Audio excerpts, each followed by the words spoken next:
सध्या आम्ही पोहोचलो पुण्याला आणि विषय असा झाला की आपल्या भावानं ॲडमिट कार्ड विसरून आला पेपरला चालल्याने 11:30 वाजता आपण प्रिंटरचं दुकान शोधलं आणि प्रिंट काढली. दुसऱ्या दिवशी पोहोचलो सेंटरवर. गर्दी ढीक. काय म्हणलं आता काय आपलं काय होत नाही आणि आपली सगळी जनता आहे बघा. पेपर झाल्यावर खुश होऊन म्हणलं पहिला तर जेवूया, भूक लई लागल्या. म्हणून सध्या आम्ही आलेलो आहे हॉटेल नटराजमध्ये. एक नंबर विषय जेवण होतं आणि त्यानंतर म्हणलं आता आलो तर पुणे पण बघूया, म्हणून आम्ही चाललो पुणे बघायला. आम्ही आलो शनिवारवाडा पाहण्यासाठी. तर आपल्याला आत जाण्यासाठी असं टोकन देतात बघा.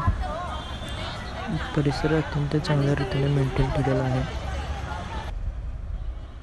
तर तुम्ही पाहून घ्या आणि अवश्य एकदा भेट द्या, कारण जाणण्यासारखं लय आहे इथं. चार्जिंग संपल्यामुळं काय आपल्याला प्रॉपर शूटिंग काय करता आलं नाही माहिती. तर नेक्स्ट ब्लॉगमध्ये TCS इंटरव्ह्यू